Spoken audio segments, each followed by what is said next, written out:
As Venezuela continues to face political upheaval, Prime Minister of St. Vincent and the Grenadines, Dr. Gonsalves, has blasted some member states of the Organization of American States, OAS, for what he says are attempts to topple the Venezuelan government. His position was contained in a letter to heads of state and government of CARICOM recently. CEEN's McKayle has that story. In a three-page letter, the Vincentian Prime Minister lambasted what he calls powerful states in the OAS, whom he says are seeking to impose their will on the decisions of member states. Prime Minister Gonsalves said the OAS is being used as a weapon of destruction in an effort to cause the Venezuelan government to collapse, a move he warned breaches the principle of sovereignty of nation. Things in Venezuela are not challenging, but what we have to do is to promote dialogue and peace. Dialogue between the various factions, peaceful relations. That's what we need. He described Secretary General Luis Almagro as a chosen and willing tool to bring the Venezuelan government to its knees.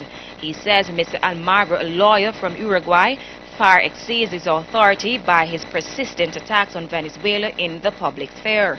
The vocal statesman refused to name the powerful member states, but much can be gleaned from his letter. He wrote, quote, "The very countries that lure our nations into supporting their agenda are neglectful of our situation and worsen them by withdrawal of correspondent banking relations and branding our countries as money launderers and drugs and firearm traffickers." The United States of America, a member of the OAS, has released a report naming CARICOM countries that are tax havens and money laundering countries. Turning his attention to CARICOM states, Dr. Gonsalves was equally mum on naming CARICOM nations, which have gone rogue. He did, however, point to instances where countries have voted a particular way. You had seen the vote at the Permanent Council. You had several countries of the OECS, with the exception of St. Lucia, going one way, and then St. Lucia and Jamaica and Trinidad, and I can't remember if Guyana, not Trinidad, sorry, Barbados and Jamaica and St. Lucia going another way. There might have been other states. You'll have seen the votes. If you look them up online, you'll find them. So there's certainly a division. He further stated that the 14 CARICOM states, which form part of the 34-member OAS, is a significant number to influence decisions. But there is one problem. CARICOM's power has been diluted. He says efforts are underway to get back on track. We have been trying to have a conversation through various organs of CARICOM, including the heads of government conference, to say we should talk together, and the ambassadors have been meeting in Washington. And I know next week sometime the foreign ministers are supposed to meet in Barbados, and I'm hoping that we can stick together on certain fundamental principles which I laid out. I don't think that those fundamental principles seem to me to be as salient as ever.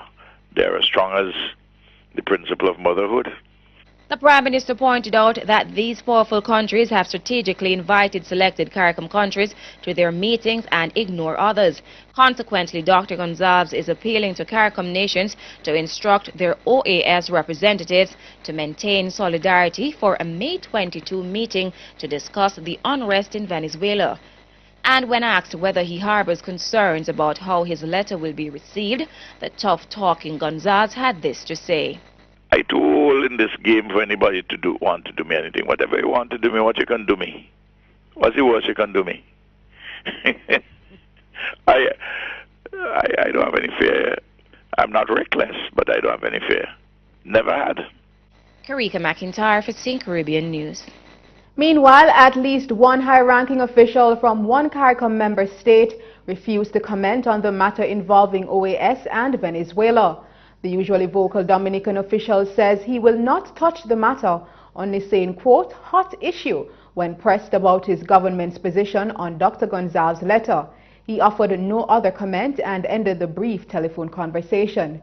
Inquiries were also made of the Jamaican government. However, up to news time, efforts to reach the Foreign Affairs Minister, Senator Kamina Johnson-Smith, proved futile.